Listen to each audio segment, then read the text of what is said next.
like that video just as much in the light as in the dark. That was great. Yeah.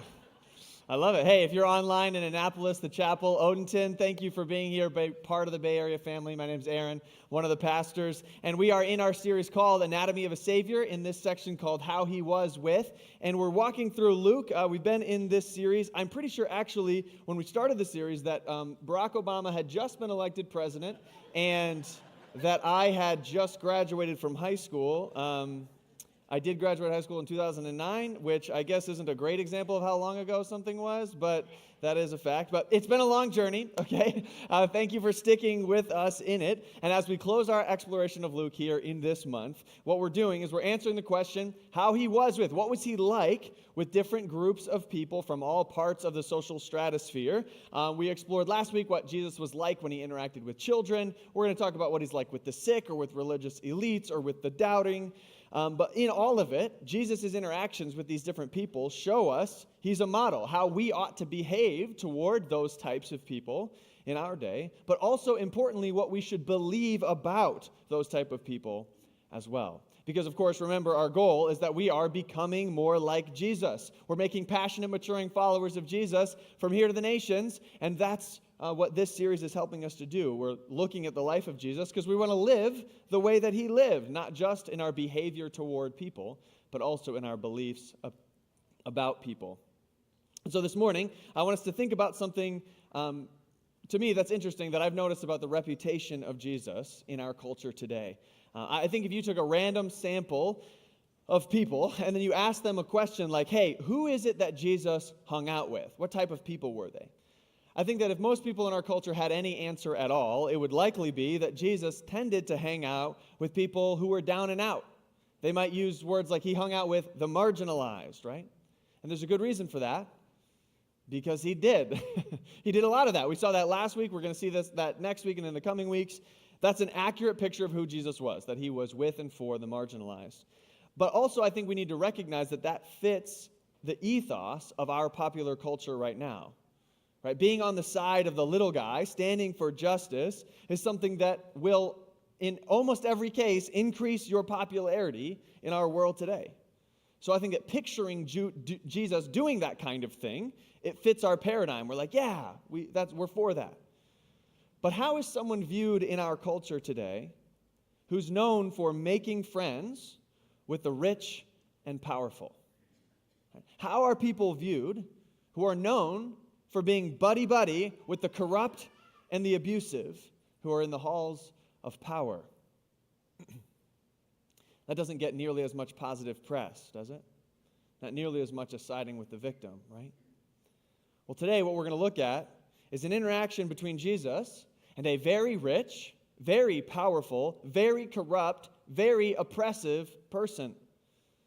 And we'll see if perhaps what we believe and how we tend to behave toward even those type of people might need to be adjusted. Because if you think of Jesus as always and only siding with the down and out, then you might be surprised at what we find in Luke chapter 19. So join me there in Luke chapter 19. However you access the scriptures, love to have you there with me. Jesus is going to have an interaction with a tax collector. So in order to give you a sense of what that even means, I want to tell you a little bit about tax collectors in the culture in the first century in Israel, okay? So we are in the first century in Israel. Rome is the empire that's in control of the world at the time. And of course, because they're in control of the world, they need to collect money from all the inhabitants of all these tributary type countries that they've dominated. And what they did as a rule, instead of sending Romans to the area to do the collecting of the money, they would recruit locals to do the work of collecting taxes, of enforcing tax law, including the punishments of it. But how are you going to get local, conquered people to turn on their own people and enforce the tax law, including imprisonment and taking their money? That's going to be hard to do, right? No, actually, it was easy. It was barely an inconvenience. How did they do it? With money. That's how they did it. They would essentially sell a lease, which was the rights to be the tax collector for a particular area. Maybe it'd be like for the Broadneck Peninsula or for like your little HOA or whatever. Like for a group of people, they would sell those rights. And of course, there was a hierarchy here. There was a whole like bureaucratic chain of command when it came to collecting the taxes. And this person's job was to get the taxes. But Rome intentionally allowed them to essentially charge whatever they'd like. They could overcharge, they could accept bribes. And so that's exactly what they did. They charged horrible fees in order to get as rich as possible off of their own people. And there's nothing the Israelite people could do about it. Because as long as Rome got their cut, in the end, they didn't care what the people did and how much extra they collected. So there's nobody to complain to. So these tax collectors were powerful, they were corrupt, they were political enforcers for the man, for the oppressive government of Rome. This is not a great look.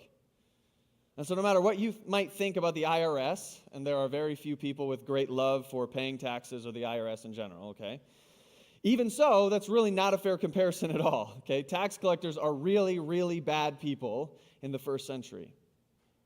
And so what did the people of Israel see? When they physically saw a tax collector, what do they see? They see a cheating, stealing, backstabbing villain that they cannot get rid of. That's what they believed.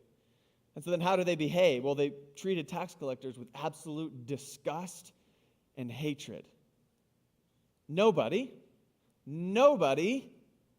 liked tax collectors. But you know what I find fascinating? Is that despite this horrific reputation, Jesus is consistently identified as being affiliated with tax collectors.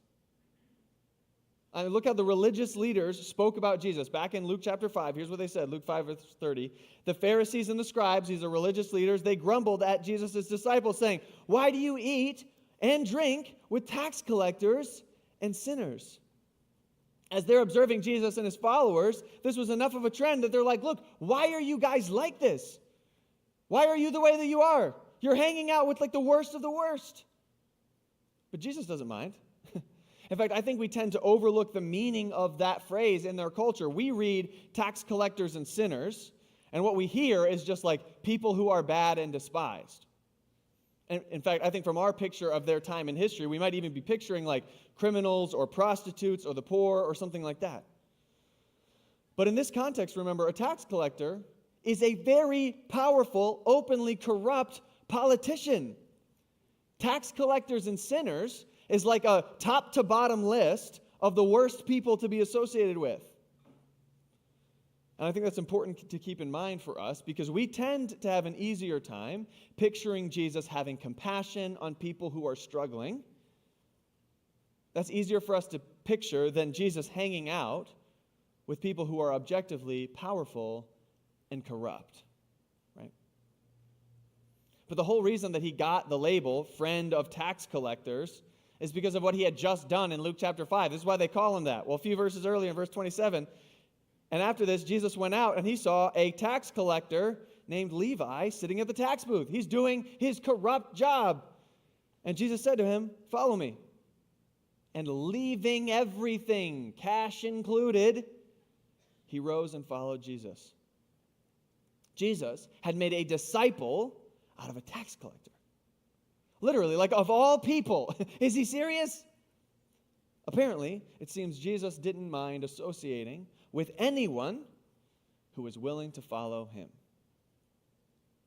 Okay, so what have we learned so far?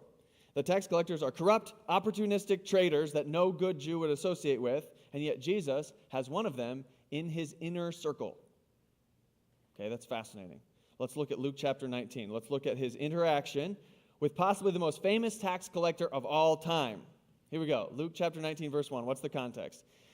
He entered Jericho and was passing through. This is Jesus. He entered Jericho and was passing through. So Jesus is on his very last trip of his life with his disciples. He's passing through Jericho on the way to Jerusalem. Why is he doing that? Well, he's going to Jerusalem to complete his mission. He's going there to die for his sins. Jesus knows full well where he's going and what's going to happen when he gets there. And Luke has actually constructed this whole book with a relentless magnetic pull toward the city of Jerusalem for this purpose.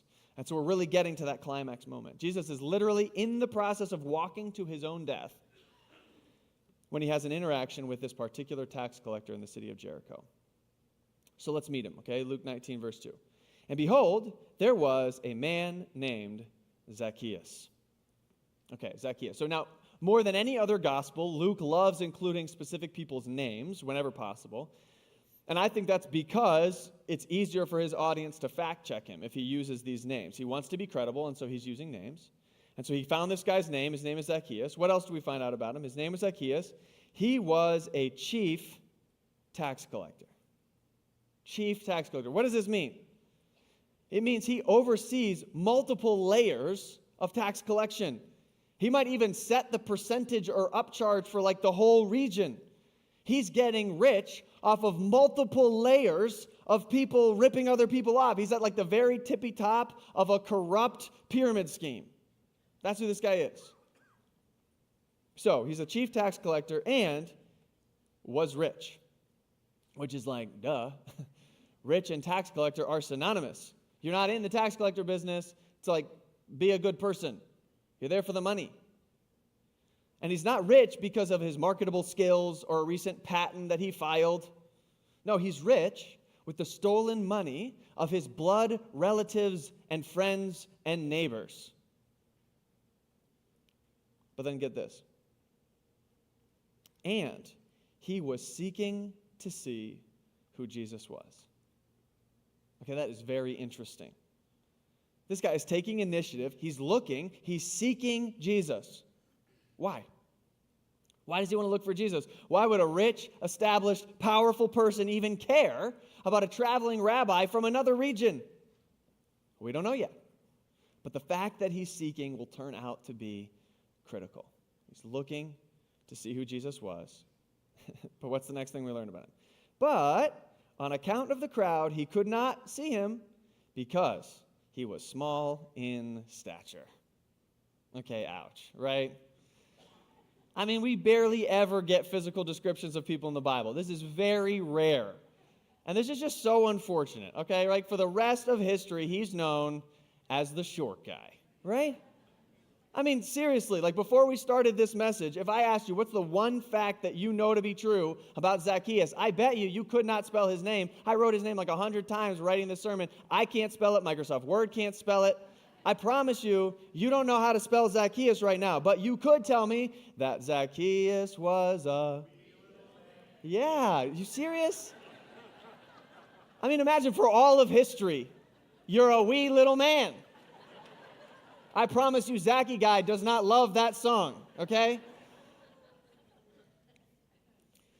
But it's included, not because Luke is a jerk, but because it's relevant.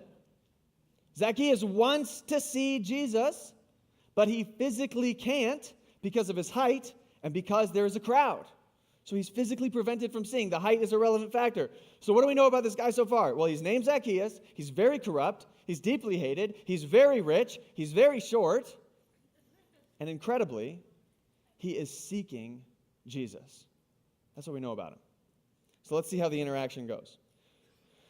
So he can't see because he's small in stature. So he ran on ahead and climbed up into a sycamore tree to see him, for he was about to pass that way. Okay, this story is pretty familiar for many people, again, because you can sing the story. But as a result of that, it's very easy to miss how strange this is. Okay, imagine today a well-known, powerful, corrupt politician, somebody with great power, just pumping their short little legs, running down the street, middle of the day, and then as they're running, they start climbing up a tree, right? They're not like walking in a dignified manner with an entourage of protection, just like... tree, and start climbing. Like, that's weird, right? I'm not like a first century culture expert, but I'm telling you, that was unusual. Okay, that didn't happen all the time for a tax collector to climb trees on a main street in broad daylight. I mean, I don't know what they do at night, like on their own time. That's up to them. But I'm just saying, like, this is weird. Look how Jesus responds to him. And this is the part that I think matters most to us, because I'm honestly less concerned with I almost called him Zacchaeus. I don't even know his name, apparently, with how Zacchaeus behaved, because, again, that's an interesting sermon for another day. Great things we could talk about there. But our focus right now is how Jesus behaved and what Jesus believed. So what did Jesus do? Well, verse 5. When Jesus came to the place, he looked up in that tree and he said, Zacchaeus, hurry and come down, for I must stay at your house today. He's like, dude, we got to hang out, right? He uses his name, meaning he knows who this is. He clearly knows this behavior is super weird. And he's like, hey, come down. And notice this is not a request. This is a command. In fact, he says, hurry. Like, I must do this, and we got to do this today. Every single one of the things that Jesus says in this sentence communicates importance and urgency. When Jesus looked up in that tree, something about what he saw turned Zacchaeus into his highest priority. And notice what he did not say. He didn't say, hey, come down and let's sell what you have, let's quit your job, and then I'm going to come hang out with you. Right? He actually does do something very similar in other situations with different people who have different issues in their heart. But in this case, Jesus just says, hey, I'm going to be with you despite what you're up to in life and despite your reputation. There was something about the trajectory of this guy's heart that prompted Jesus to urgently desire time with him. I'd say that Jesus saw the direction of his heart, not the perfection of his hands. In this moment, what he saw was the direction of Zacchaeus' heart, not the perfection of his hands. It's clearly not Zacchaeus' honorable past that Jesus is drawn in by. Right? It's something about his present and something about his future that interests Jesus. But how could he tell that Zacchaeus was moving in the right direction? Is Jesus mind reading in this moment? I mean, maybe that's an option. He could have. But I don't actually think that's the case this time. Here's how I think that Jesus can tell that Zacchaeus is beginning to seek after Jesus. Because he is a rich, hated public official who has just climbed a tree in broad daylight in order to be able to see him. I feel like that was the hint that Jesus went off of. That something was up in Zacchaeus' heart, that he was doing something new, that he was headed in a different direction. And Jesus wanted to capitalize on that. And I love how one commentator says this. He says, Jesus does not require Zacchaeus to change before he takes up residence with him. Taking up residence, being with him, eating with him, it did not have a list of extensive prerequisites. He didn't have to jump through a bunch of hoops to get his time. He was simply looking for hearts that were seeking. And look how Zacchaeus responds in verse 6. So Zacchaeus, he hurried and came down, and he received him joyfully. Once again, every word here implies importance and urgency and excitement. This is a businessman. He's signing on the bottom line before Jesus changes his mind, right? It's like, I'm on it. I'm coming. And so they head straight back to his home. His home. His nicely appointed, well-stocked house. His home that is the result of his decades of extortion and corruption. They head back to his house. And look, we have to recognize how radical this is. The story is so familiar that I think it's lost its punch. But this entire exchange, everything about it, is culturally unthinkable. And look at the response of the crowd. I mean, this is what makes it so obvious. And when they saw it, they all grumbled. He's gone in to be the guest of a man who's a sinner. They're ticked. I mean, honestly, probably just seeing Zacchaeus makes their blood boil. But then, Jesus is nice to him. And the crowd is like, seriously? I thought we liked this guy, right? They maybe are saying to themselves, like, okay, I got over the fact that he already has one tax collector in his crew. I was willing to overlook one, but now he's getting dinner with a chief tax collector. What's the deal, right? This is the same response that Jesus got back in chapter 5. When he called Levi to be a follower in the first place, they started calling him names. Except the first time in chapter 5, it was just the religious leaders who were upset. This time, it's everybody. Because nobody likes it when Jesus is nice to these people. Why? Well, because the crowd is just like us. We don't mind being reminded to help the poor or the sick or the downtrodden or the marginalized. We might not do it, but we're like, yeah, that's good. But don't you go telling me that a guy like him gets to hear the good news of the kingdom. Jesus, where are you going to draw the line? So Jesus leaves a ticked off, disappointed crowd behind and heads right into Zacchaeus' maybe second home, right? And an amazing moment happens, maybe at the end of dinner. Verse 8, Zacchaeus stood. He said to the Lord, "Behold, Lord, the half of my goods I give to the poor. And if I have defrauded anyone of anything, I restore it fourfold." This is a complete transformation. A person who had sold out completely for the empire, who had intentionally bought into a get-rich scheme that intentionally hurts others, betrays his country, is now giving money away. And by the way, the sentence, "if I have defrauded," in the original, it's not really a great translation. It's basically a confession. He's saying, since I have done the frauding, here's 4x returned to my victims. Why would he do this? I love what that same commentator said. He said, Jesus takes up residence, and his presence evokes a transformation within Zacchaeus. His presence evokes a transformation. Who knows what Jesus taught during that dinner? Whatever he taught, Zacchaeus was open to it. And this man was changed by the willingness of Jesus to see him as a person who was seeking, and thus to just simply be with him when everyone else had rejected him. And then look at this.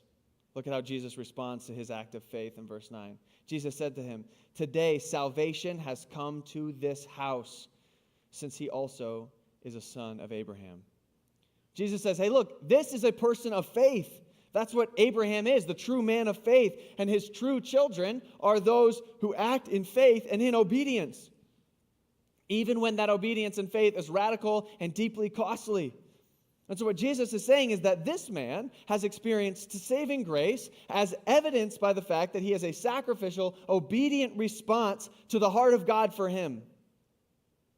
I mean, again, people are losing their minds over this, that he would even be speaking positively, much less accepting this guy's words of remorse. But then Jesus closes with a statement that finally, I think, makes this story make sense for the first time in verse 9. Or verse 10, he says, "For the Son of Man came to seek and save the lost." He came to seek and save the lost. Do you see what Jesus has done here? He sees a tax collector in a tree, and he insists on spending time with him. Despite the judgmental outcry that comes from his massive following, he decides to spend time with him. And then that tax collector chooses faith in Jesus and radical obedience. And Jesus says, not only has salvation come to this man, but also people like this are the whole reason I came in the first place. The purpose of his arrival on the planet, the purpose of why he was actively at that moment walking to Jerusalem to die on a cross, was in order to seek after and bring salvation to people just like this hated tax collector. It was the whole reason he had come. And whenever Jesus encounters a person that the crowd assumes is outside of the reach of God's grace, Jesus then makes it a point to go out of his way to show it's for this very reason, this kind of person, that I came. He came to seek and save the lost. Even back in chapter 5, when they were freaking out about the fact that Jesus would select Levi, the tax collector, as a follower to be a disciple, how did Jesus shut them up in that moment? Well, Jesus answered them and he said, "To those who are well, they have no need of a physician, but those who are sick. I haven't come to call the righteous, but the sinners to repentance."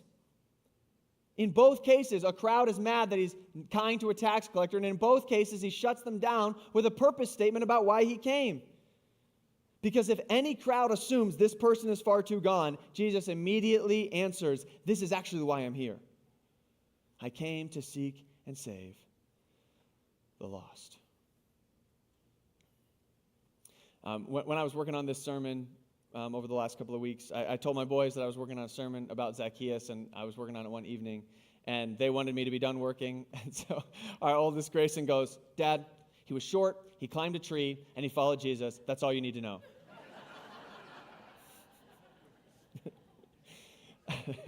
Let's go play. But I wonder, maybe if that's what Jesus saw too, right? Maybe that perch that Zacchaeus took in that old sycamore tree was all Jesus needed to know as well. Why? Well, because that crazy move meant one critical thing about Zacchaeus. Zacchaeus knew he was lost. Zacchaeus knew that he was lost. And that's all Jesus needed to know. He had come to seek those who were lost. And lostness, just like sickness, is very similar. You can only help sick people or lost people who will acknowledge that they are sick or lost. And Zacchaeus, climbing up in that tree, despite his public image, despite his public persona, showed the one piece of his heart that mattered to Jesus. He knew he was lost. In fact, didn't we get that at the very beginning of the story? Didn't he climb up in that sycamore tree for the Lord he wanted to see? Remember how he was introduced. There was a man named Zacchaeus, and he was seeking to see who Jesus was. From the very start, he was presented to us as a person with dirty hands, a lot of money, and no good way to explain how he had any of it. Dirty hands, but a seeking heart. And while the crowd was grumbling because they saw a chief tax collector, what he saw was a person who knew he was lost. All the crowd could see was a tax collector in a tree, but Jesus saw a person who knew he was lost. He could see what no one else saw. He saw a person who was aware of the fact that he was lost. And so I think it's just beautiful that Jesus ends this scene with a statement, yeah, I came in order to seek the lost. Think about it. He came in order to seek. Zacchaeus might have thought he was the one seeking after Jesus. He's the one climbing the tree, straining his neck, trying to get a glimpse of the one that he knew he needed. But it turns out Jesus was the one seeking him.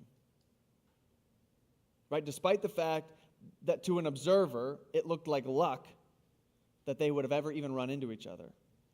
What we know is that Jesus had set out from heaven 33 years before on a mission to seek after this man. Why? Because he knew he was lost. And Jesus refused to limit his search parameters to only a certain group of people, to only the weak, to only the poor, to only the rich, or only the strong. No, he looked high and low in every demographic for people with one specific quality, people who simply knew they were lost. Even if it meant sometimes finding people like Zacchaeus, people who were part of a group that his followers, frankly, didn't really want to be found.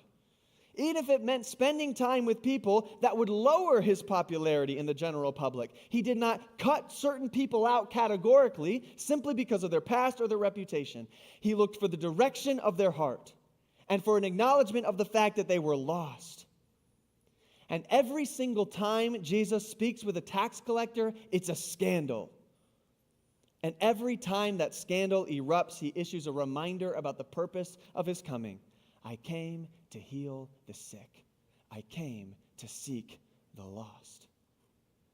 He's saying, look, I'm on the hunt for those who know that they're lost, and you can find those kinds of people anywhere. Because get this. Jesus found at least 2 tax collectors more than anyone would have thought was possible. He came to seek the lost. And so what about us? Is there a person or a group that perhaps we struggle to love, even if it's hard for us to admit? Is there a group that maybe leverages their cultural power in a way that makes you angry. Maybe even justifiably so. Leverages their cultural power in a way that makes you cringe or a way that offends you. Someone who would make seeking them with the gospel difficult for us to do. Look, I don't think any of us would be willing to say out loud that there's any person that I don't want to hear about Jesus. But I am quite sure that if Jesus lived on earth today, there would be some people that we would not appreciate him having dinner with.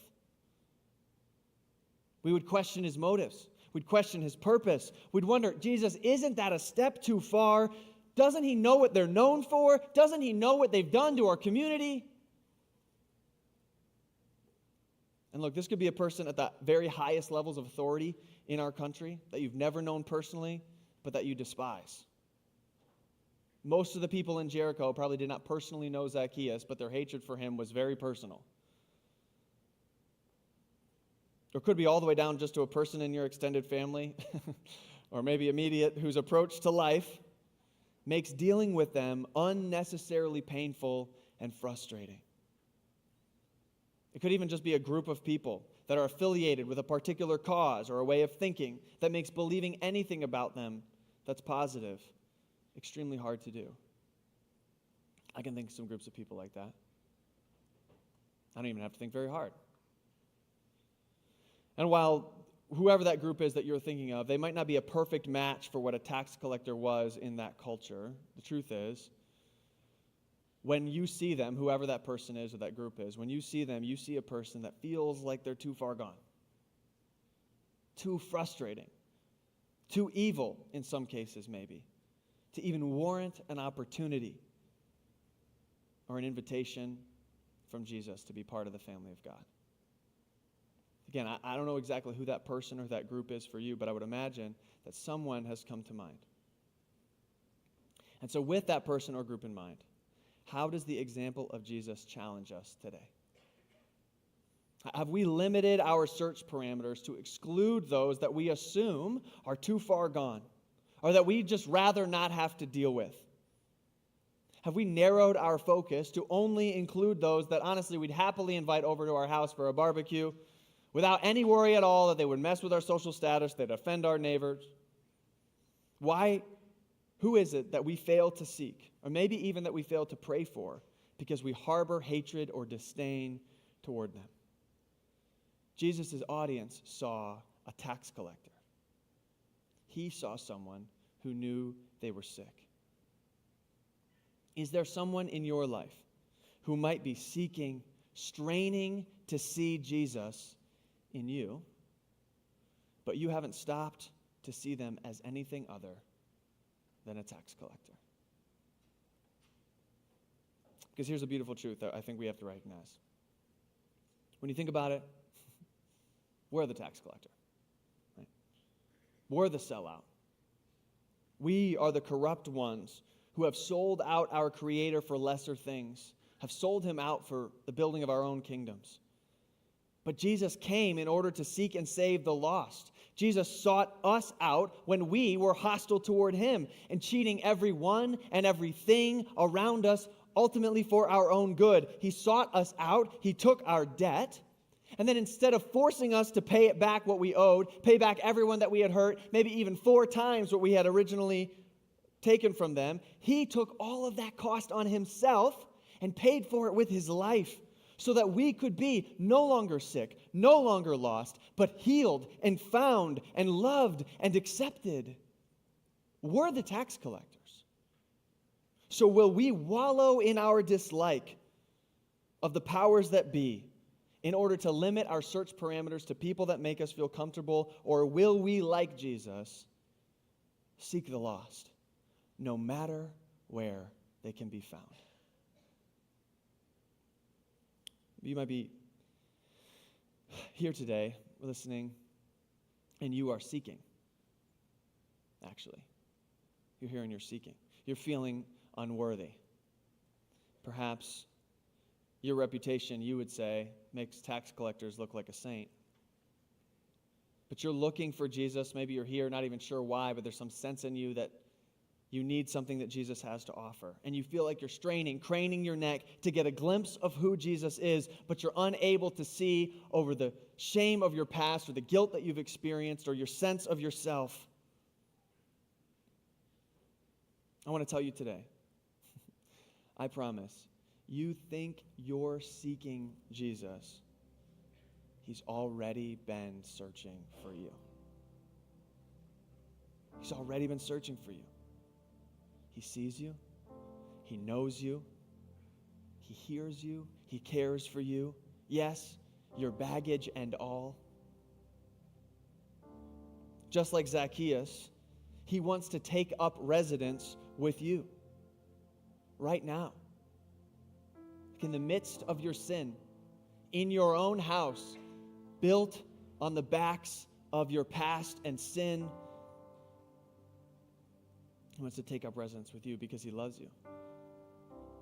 And he sees that you know you're lost. The good news is he's been seeking you since before you knew that you needed him. This encounter you're having with him might feel random or by chance. It's nothing of the sort. It is just for people like you that Jesus came. He didn't just come to seek. He came to save. And so I believe he's saying to you today, come on down. Come on down from that perch where you've been trying your best to find me on your own. Come down. I need to urgently be with you. I need to come to your house, into your life, and transform you. Make you part of my family so I can be with you forever. Jesus is seeking you. And if that's you today, we'd love to pray with you. I'm going to pray here in just a second. Maybe talk to somebody who invited you or one of our folks at Guest Central after the gathering. You can even throw it in the chat. However we can connect with you. We want to talk with you, pray with you. And for all of us who are followers of Christ here today, I challenge us to think, who are the people who are excluded from our search parameters by our own pride and hatred? And who do we need to include, maybe even this week, in a fresh way, knowing that Jesus came to seek and save the lost? Let me pray. Jesus, we express our gratitude to you, that while we were still sinners, you died for us. There was no waiting for us to clean up our act, no prerequisites. We didn't need to prove ourselves for 6 months so we could get off a performance plan so that maybe you would accept us. You met Zacchaeus in a tree, still in the robes of his opulently stolen wealth. And you said, come, let's go to your house. I want to be with you. And I pray for those who are listening today who might be in that exact situation, who feel that their shame of their past is preventing them from seeing you. I pray that you would help them to see. And even right now in this moment, recognize that yes, their sin is preventing them from a relationship with you, but you have offered to pay it for them.